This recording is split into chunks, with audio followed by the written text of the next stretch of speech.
before you ever get to measure a follicle or take an egg out. Lots of stuff has to happen. So let's start from the beginning. There's an anesthesiologist there who puts you to sleep and wakes you up. And then you wait for a while and then they come back and tell you how many eggs that they retrieved.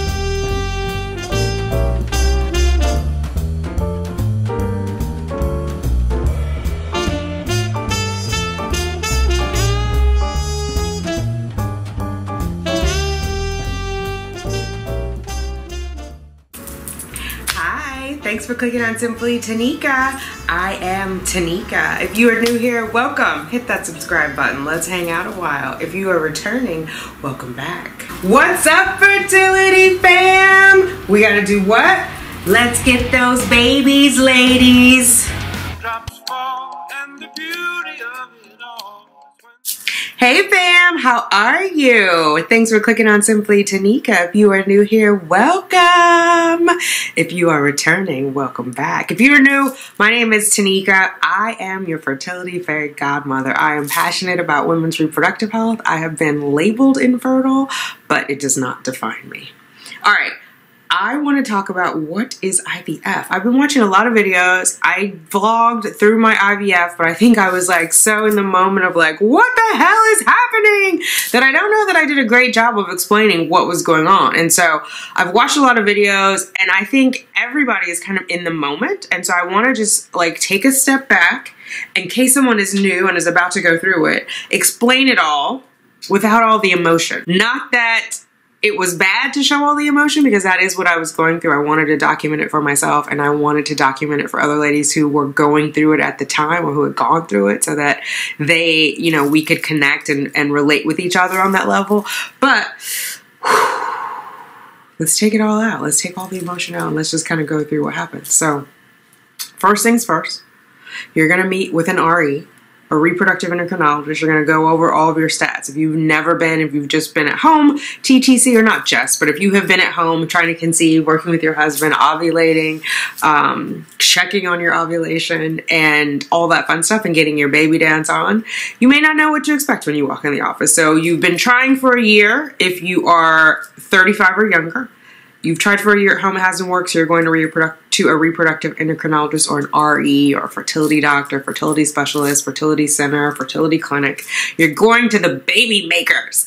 And if you are over 35, you've probably only been at it 6 months at home on your own. And so either way, it's time to go to the doctor.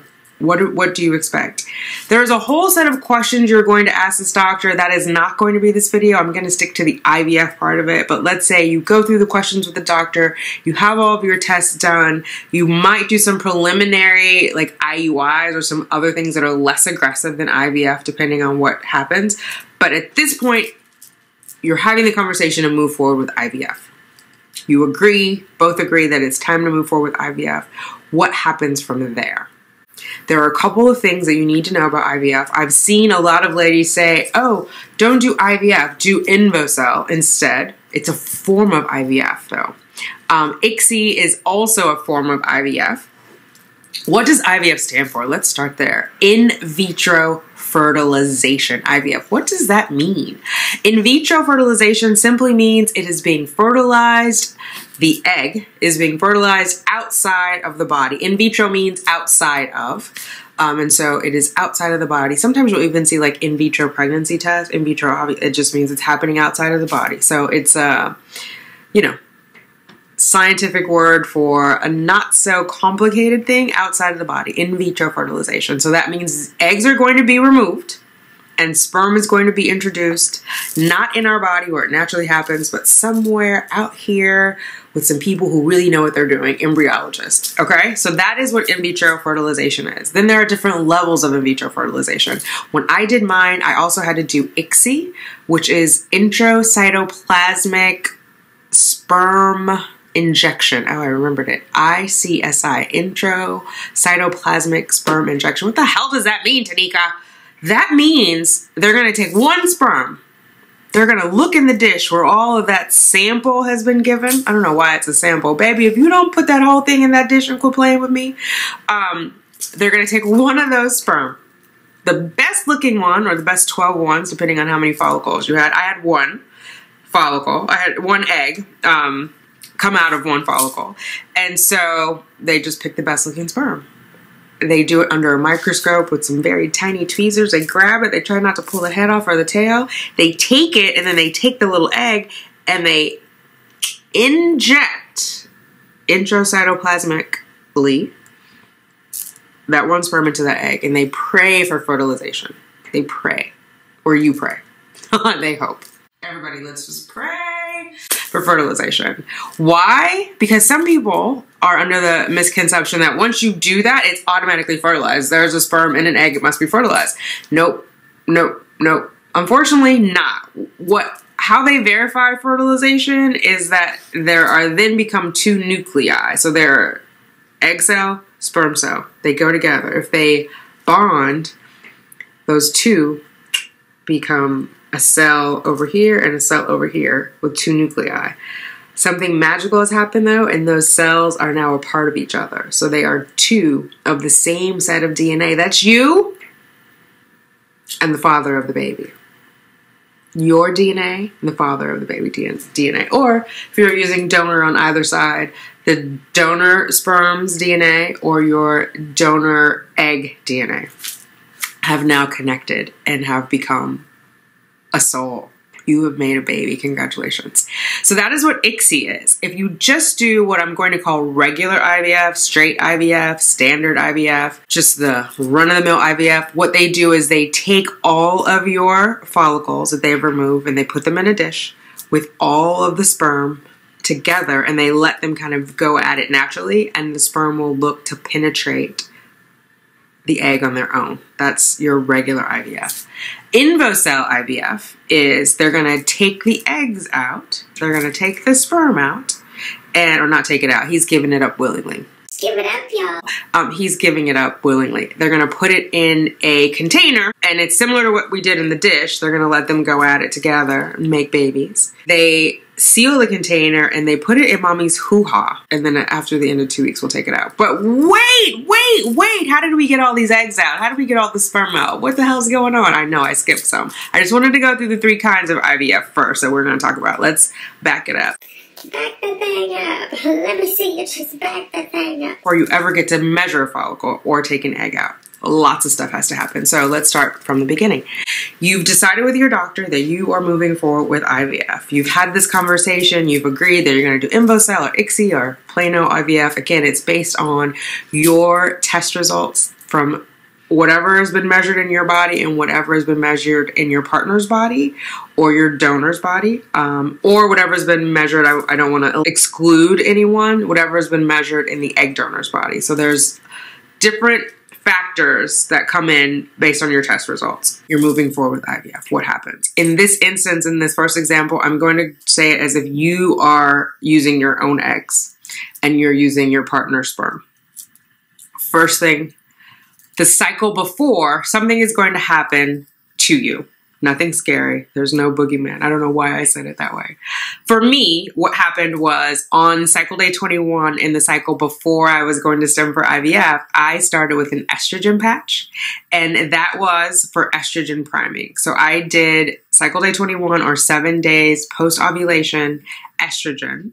I put it on either side for 7 days, and then Aunt Flo showed up, my period started, and I continued it for 3 more days until I went in for my baseline ultrasound and blood work. I also had Cetrotide, which was meant to help infuse the follicles with all this yummy goodness and encourage growth.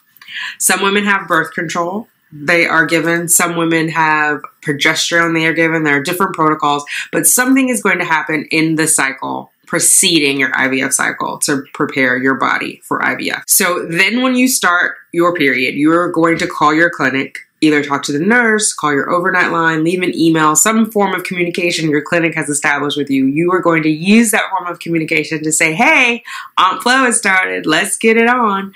And they are going to give you a date to come in for your baseline monitoring. Typically in a cycle day 3, it can be anywhere from cycle day 2 to cycle day 5, depending on your clinic. You're going to go in, they are going to do blood work and an ultrasound or a scan. Blood work is going to look at your FSH, your E2 or estrogen levels, and your progesterone levels. Some clinics also look at your luteinizing hormones. It will depend on your clinic. But the estrogen level is key. They want to make sure that your estrogen is low. If it's elevated, it could indicate that there's a cyst or some other abnormality, and it could have your cycle could end up being canceled.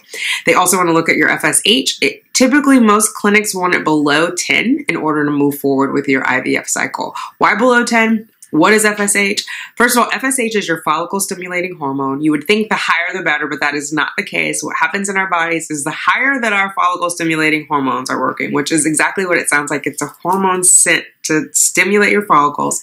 The higher it is, the harder your body is working. The harder your body is working to stimulate those follicles. It's straining. Your body is not going to respond as well to the IVF meds because that's also what they're doing, is they're increasing the stimulation of your follicles. So typically they want it to be below 10.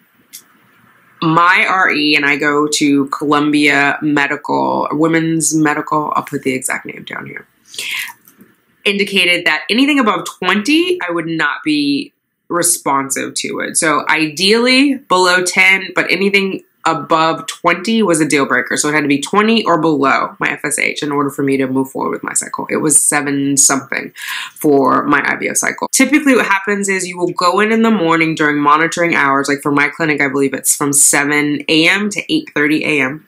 So it's usually before you have to go to work, unless you're, you have to be to work at 7. So clinics are usually have monitoring hours Monday or 7 days a week. They have monitoring hours 7 days a week, typically from 7 to 8:30. I think my clinic on the weekends actually go until 9, so you can sleep in a little bit more. But you go in the morning, and usually by 2 p.m., they will call you back with your results. Depending on who you are and who your nurse is, it may be a simple call of like, your blood work came back normal, your baseline came back fine, everything looks good, we're going to move ahead.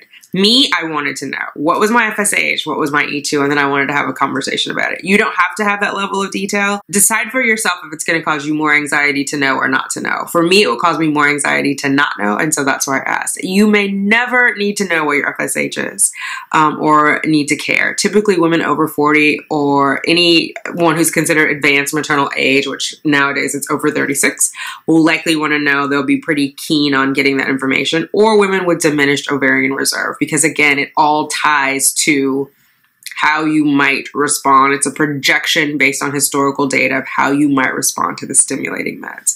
So that's going to happen on cycle day 3. Let's just say cycle day 3. They will also do a scan, an ultrasound that morning when you went in. They're looking at your follicles. They're going to tell you how many follicles you have that have been called to duty. That is the potential number of follicles that will be stimulated for the cycle. For me, it was 7. If you are younger, you could have as many as 20. You could have as many as 30. Those are the follicles that they see. And this is your antral follicle count, or AFC. Those are the follicles that the doctor or nurse will see while your body is in a resting state, right? It's your period has just started, your progesterone has dropped, your estrogen has dropped, everything is leveling out, your hormones are dropping because you're releasing the endometrial lining from the prior cycle and preparing for a new cycle, or you're in the new cycle, but you're preparing for a new opportunity to create a baby. And so your hormones are all at baseline, at the lowest they're going to be. And they use that term baseline. It's a scientific term. It's just, we also use it in business, I shouldn't say, but it's like what you use as a benchmark of where you're starting. It doesn't really mean anything in and of itself. It will be referenced later. So if you think of like a graph or a chart, you have to start somewhere. That's your baseline. It's usually the lowest. And then it's going to fluctuate throughout the cycle, and you have that as a reference point. So say, for example, if your FSH was a 20, you're going to have a different starting point than if your FSH were a 5, right? And so that's why the baseline is important, but in and of itself, it is not significant. So I just want to stress that in case you are wondering, worrying, obsessing about having a very low FSH. If you get the green light, you get the green light. If the clinic were not comfortable that you would be successful, they wouldn't move forward. So if they tell you you're good to go, you're golden at that point. So at the ultrasound, they're going to give you your antral follicle count. They're going to say you have 7, you have 10, you have 20, you have 30 follicles that are growing. They're going to count on your left ovary and then on your right ovary. And that typically will tell you. They may face the ultrasound screen toward you so you can see what they're doing, and they may face it away. There are usually 2 people in the room. One is measuring with the ultrasound, and it's a wand ultrasound, just if it's your first, well, you would have had your first exam, so you're now at least familiar with it one time. It's a wand ultrasound. A lot of us in the fertility community call it Wanda. You have to keep your sense of humor when you're going through this. So someone will have this wand in your vagina calling out and clicking and measuring your follicles. They will tell you the number of follicles and the size of each. They will read it out loud. Usually someone else is writing it down. Typically, they may be the only one. They'll record it. It'll all get in your chart. Don't worry about it. They will also look at your uterine lining or your endometrial lining, which is where your baby is going to end up snuggled into. It should be pretty low at the start of your cycle at your baseline. They will measure it in millimeters. So they will say like it's 3 millimeters, 4 millimeters, or something around there. Typically before you have implantation, you want to have I think my clinic is 8.5 millimeters, but check with your doctor, check with your nurse and see what their guidelines are. Usually if it's fine, they'll just say it's fine. They're not going to tell you. If there's something to be concerned about, then they will say, hey, this might be a concern. And they're not going to say it's a concern and leave you hanging. They'll have some sort of remedy. But let's get through this first ultrasound. So they're going to measure your follicles. They're going to look at your right ovary. They're going to count all of your follicles. They're going to count the size of your follicles. They're going to document it. Then they're going to move over to your left ovary. They're going to do the same thing. So you may have 10 on one, 7 on the other. You have a total of 17. They're going to tell you your lining is 3.3. And that will be it. And then they'll call you in the afternoon, as I said before, with your blood work. In the IVF cycle, after they call you with that blood work, if everything looks good, if they say everything looks good, it's, your hormones are fine, you're good to go, you will start your medications that evening. Hopefully you've had some training. I'm kidding. You will have had injection training at this point. You will either have had the training online, which is what I did, or you will attend an in-person class. If your partner is going to be helping with the medication, you want your partner to also attend the class with you, or you also want them to see the online training. Some women want to do it themselves. Some women don't want to be bothered with the needles. Sometimes you trade off. So you will figure out what works best for you. You will be presented with enough options to decide how to learn to do this and who should learn in your family, in your support group to do your injections. So by the time you get to cycle day 3, you'll be starting your injections. For me, I started on the cycle before because remember again, I went in on cycle day 21 and started with the estrogen patch, and then they had me take Cetrotide. So I got to mix early and it was only for 3 days. I'm so grateful for that because I got to practice, because when you start your stems, at least when I started mine, I started with 2 medications. So I had Menopur and I had Gonal F. One of them you mix up. Menopur was powder and some saline solution that I had to mix up and then switch needles. I got confused with the mixing of the needles. Don't let me scare you. Just follow the directions. I got nervous. I did it on camera and I got distracted. So you will be fine. It's pretty straightforward. And then the Gonal F, mine came in a pre-mixed pen. So all I had to do was click, click, click, and it filled it up, and that was a lot easier. You're going to take your injections. They are usually subcutaneously. So there are 2 kinds of injections. One is subcutaneous, one is intramuscular. Subcutaneous is just below the fat, just like what it sounds like, that subcutaneous level of fat. Intramuscular is just what it sounds like. It's going to be in your muscle. So that one is usually done in the butt. I know you've seen all those videos where people are giving injections in the butt. And that is usually your HCG shot and your progesterone and oil if you are taking that. I did not take progesterone and oil, thank God.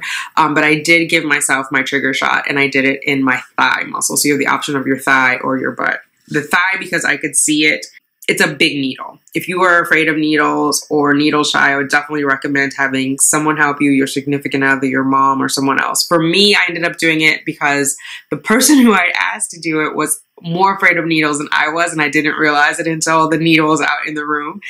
And I don't know, I was just like more nervous thinking about it, and I was tensing up, so I was like, I'm just gonna do it myself. But you'll figure out what works for you. No matter how daunting it is, think that your baby is waiting on the other side, right? So that is kind of what got me through it. So subcutaneous, intramuscular. You're taking these, typically the ones you take in the beginning are subcutaneous. You can take them in your thighs or in your abdomen, 2 inches from your belly button to the right, 2 inches from your belly button to the left, just exactly parallel with your belly button. follow what your doctor says. I know some ladies, their doctors were like, absolutely not, do not put it in your thighs. And some were like, rotate. I rotated mine just because after a while I was bruising and I got up to 3 shots at a time. And so even though I started with the Menopur and the Gonal X, Gonal F, eventually I had to go to, what did I do? Cetrotide. We added Cetrotide back to the mix. And so, yeah, it was a lot. So I rotated mine. I also use a little ice pack, which was a teething ring that I got at Target. So I put that on before I took the injections. I've seen some ladies use heating pads. Do what works best for you. You may not need anything if your injections are fast enough. I definitely was doing all my own injections and wanted to numb it a little bit before I did. I also got cute Band-Aids so I would remember where I had stabbed myself last, right? Like so, and I ended up rotating it in 4 spots. So I did left side of my belly and then left thigh, right thigh, right side of my belly. So I had that kind of counterclockwise thing going on, and that made it easier. But I kept the Band-Aids on there. There were like little emojis. The happy Band-Aids were childlike, and I knew that I was working toward my child, so that was helpful for me.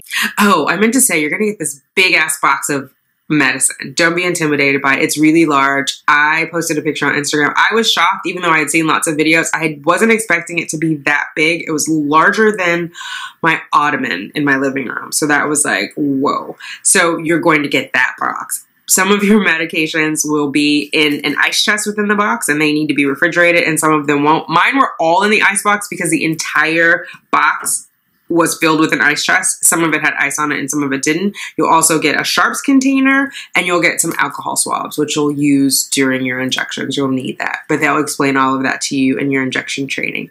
So you take your injections, you're going to typically take it for at least 3 or 4 days on your own, meaning you're taking them at home and that's all you're doing and you're hoping and praying. And then typically on the 4th day, you're going to go back to your reproductive endocrinologist. So you'll go back during monitoring hours, so between 7 and 8:30 in the morning, and you'll have another ultrasound and you'll have blood work, and they'll look at your follicles and they'll tell you how they're growing. So if you had 7 and 10, you may still have 7 and 10 that are in the running. And typically at this point, for my clinic, I believe they only measured follicles that were over 10. So some of the follicles that I had started with did not all continue to grow. If they were not over 10 millimeters, they did not continue to count them because they were now out of the running for the IVF. The follicles that are going to reach maturity at the same time are the ones that are going to be retrieved. You ideally want all of them to grow at the same time. Like I would have loved if all 7 of mine had grown and were in the running. But if they fall too far behind, they're likely not going to catch up. And on average, they're going to grow between 1 to 2 millimeters every 2 days, depending on you and your body. So that's just an average, just to give you a guideline. I think mine grew 1 millimeter per day or 2 millimeters every 2 days. And I say every 2 days because you've gone in 4 days later. So now if you started on cycle day 3, you've gone back on cycle day 7, you're going to go in probably 2 days later, depending on your growth. Toward the end, I was going in every single day. So again, it will depend on how your body is doing, but just expect that you're going to have to get up in the morning, go to monitoring. You're going to get that ultrasound. You're going to get that blood work. The ultrasound with Wanda. You'll have a date with Wanda every other day or every day, and you'll have the blood work. Why the blood work again? So remember I said they were measuring your baseline and they're going to compare it to something else. And now they want to see how your E2 is growing. There's a correlation between your E2 or your estradiol and the maturity of your follicles. When those follicles are mature, you're going to expect to have at least 100 to 200 IU of your estradiol, estradiol, estradiol, which is a form of estrogen. And so they're now on day 4, it's not going to be that. So don't freak out. And there's not an exact correlation. That second number is not as significant. As long as it has gone up, it's going in the right direction. So before you do the trigger, they want to make sure that it's 100 to 200 per follicle, indicating maturity. Before the leading up to the trigger, they just want to see an increase. So as long as it's gone from your baseline up and the chart's moving up, you are moving in the right direction. Does that make sense? So they are going to then look at your follicle size, follicle count, and your estrogen. How is that doing? And then as you get closer to triggering, they're then going to start looking at your LH or luteinizing hormone. Why? Because that indicates that your body is about to ovulate. And so they want to keep an eye on that. Once your LH or luteinizing hormone reaches a certain level, they will introduce an ovulatory medication or something to help suppress your ovulation.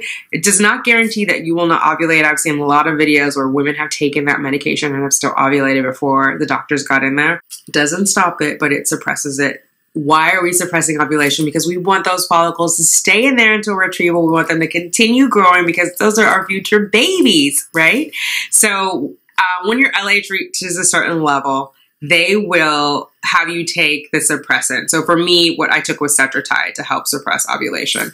There is a dance going on in here. It is, I don't know if it's a tango, the marimba, the two-step, the waltz. There's some kind of dance going on with all of these data points, and we are trying to get to the right finish. So you have your luteinizing hormone, you have your estradiol, you have the follicle size, follicle count, all of that's going on to indicate that your follicles are mature. They do not want to take those follicles out until they are mature, because an immature egg will not fertilize. And so I'm saying mature follicle. Let me clarify this. So the follicle is the outside of what is growing your egg. The egg is in the inside. So follicle here, egg here. It's the egg that we want to be mature. We guesstimate that it's mature based on the size of the follicle on the outer wrapper, right? So they like it to be between 18 and 20 millimeters. And again, they like the E2 to be between 100 and 200 to indicate that that follicle contains a mature egg. And we want it to be mature. Why? Because mature eggs are what fertilize. So they're looking at all of this, they're orchestrating all of this, this dance is going on, it's dancing to a fervor, and right when it's just exactly right is when they're going to have you trigger. What is a trigger? So trigger is the HCG shot, which is a human chorionic gonadotropin, and it is also the hormone that we have when we are pregnant. It's what is read on a pregnancy test. If you have never seen a positive pregnancy test and you just want to see one for kicks and giggles, take a pregnancy test after you do your HCG trigger shot, and it will be blazing positive. Typically, they'll have you do that trigger shot when all of those numbers and sizes are all correct and in that right sort of range. They will have continue to measure your uterine lining or your endometrial lining. That is in the sweet spot around 8.5. Again, if it's low, what's happened to me is I've taken additional estrogen, which is, you have to be careful because you don't want too much estrogen because you don't want the follicles to grow. But in an IUI cycle, my doctor had me take additional estrogen. She had me wear a patch. And so that helped fluff up my lining. It's not the end of the world if your lining is not right. Either they will try to get it in the right shape. And this only matters if you are doing a fresh transfer, meaning after your follicles are taken in that same cycle, you are going to have those transferred back into you. Those mature eggs or embryos at that point are going to be transferred back into you. That's when your uterine lining matters. If you're not having that, nobody really is worried about your lining. I was doing a fresh cycle, and so those were things that were considered, or potentially doing a fresh cycle. We were not sure. My doctor was very much of the mind of like, whatever the best scenario is based on what information is being presented. So we wanted to definitely have that option open depending how many were mature, how many were fertilized, how many embryos to be transferred. That dance is all happening when all signals are a go. The doctor will have you trigger. You will then return 36 hours after your trigger shot to have your eggs retrieved. It will be in the evening. Typically, you will do your trigger shot. So if it's like 9 o'clock at night, then 36 hours later will be not the next day, but the day after that at 9 a.m., you will go in for your egg retrieval. Does that make sense?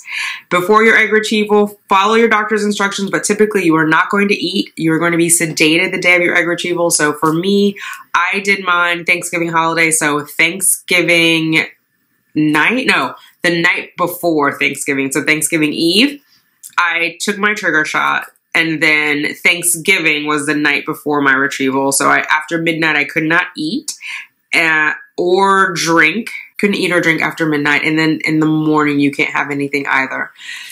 And I want to say my appointment was like at 9:30, but I'm getting ahead. So you have your trigger shot. The next day, they will have you go in during monitoring hours and confirm that you have correctly injected yourself with the trigger shot. So they are going to test your blood. They're going to give you a pregnancy test to see what your HCG levels are. Why? Because it needs to be a certain level in order to thin out the follicle wall so that the eggs actually mature. So HCG is triggering maturation and preparing them for ovulation. You're not going to ovulate on your own because the doctors are going to go in and retrieve your eggs. Does that make sense? In an IUI cycle, you do the same thing so that you can ovulate on your own. In this cycle, we're going to get those eggs before they release on their own. So you've taken your HCG. I took mine on a Wednesday night. I went in Thursday morning, Thanksgiving in New York. Hello, Macy's Thanksgiving Day Parade. And got in and got out before the parade. Crowd got crazy. They called me back and said, hell yeah, you injected it correctly. Your HCG is like super high. So you're all set to go for tomorrow. Remember, don't eat anything after midnight. And then I went in and the next morning after Thanksgiving and I had my egg retrieval. Put me to sleep, had the egg retrieval, woke up. They're going to give you some snacks. I knew what was the deal because I had a polyp removed before, so I knew waking up they're going to give you a snack. So I brought in my own organic graham crackers and my own organic juice. I will link what's in my retrieval bag video over here, just in case you're curious of what to pack. Ladies take things like cute socks. I took my pineapple socks and some other things. You want to be comfortable. You want to have what's going to make you comfortable. When you wake up, they're going to check for how well you're doing. There's an anesthesiologist there who puts you to sleep and wakes you up. And then you wait for a while and then they come back and tell you how many eggs that they retrieved. For me, it was 1 egg. I was grateful for the 1 egg. We were at that point looking at a maximum of 3. Of course, I wanted to have 3 eggs, but 1 was better than 0. There's always a possibility of 0, so I was still in the game. They then release you to go home. And the next day they call you with your fertilization report. They will tell you how many of your eggs are now your little babies. And so whether you did the ICSI or the regular IVF, that's happening. So that's basically it. If you're doing a fresh transfer, you will come back either in 3 or 5 days. They call you the next day with your fertilization report. Then if you're doing a 5-day transfer, they're going to call you. And the next day is day 1. So that was confusing. The day that they take the eggs out is day 0. The next morning is day 1. So your day 3 transfers then, so mine was on a Monday, right? So Friday I went in, Saturday was day 1, Sunday was day 2, Monday was day 3. And I had a day 3 transfer. If I were having a 5-day transfer, then Tuesday would have been 4, Wednesday would have been 5. You get it. And they would have done it on that day. They will call you with a report of how well they're doing. They'll tell you how many cells each of them have. There's a lot of information on cell growth. Ideally, if it goes to 5, it will be developed into a blastocyst. If you go to day 3, typically you'll have about 8 cells. They put it back inside of you and then you have a glorious 14 days to wait. 14 days from the day they put the embryos back inside of you, which is why it's called the 2-week wait. And then they'll tell you, in 2 weeks, you'll come back and you'll have a blood test. A lot of ladies test ahead of time. You want to be careful if you decide to test ahead of time. You have to test out the trigger. Remember I said if you just for kicks and giggles want to get a positive test, you can take it right after you take your HCG shot and that is going to be a blazing positive. Well, the same thing is true for a few days after that, just because of how long it takes the HCG to dissipate from your system. So you want to give yourself enough time. You also want to give the embryo enough time to implant. I know a lot of ladies think, well, I had IVF, so on day, 6 days or the day after I have a 5-day transfer, it should be positive. That's not the case. It's going to act just like a normal implantation at that point, so it takes a few days. Without IVF, it takes about 6 days for the embryo to kind of travel down and then it starts to implant. With IVF, the embryo is like hanging out for a little bit and then it'll implant on day 6 or day 7. On the day of implantation, there's not going to be enough HCG. HCG ideally doubles. I'll do a whole other video about HCG, so I won't get into that here, but ideally doubles every 48 hours. That is why they want you to wait until the 14th day after your transfer to test. And so your mileage may vary, as they say on the boards, YMMV, but that's typically what will happen. And then at the end of it, of course, we all hope for our BFP. So if you are getting ready to go through the process, I am sending you so much baby dust for your BFP. If you found this helpful, please give this video a thumbs up, and that way I know to create more videos like this for you ladies. If you have any questions, as always, leave them down for me below. I love you all, and I'm sending everybody loads and loads and loads of baby dust. Bye. Baby dust to us all.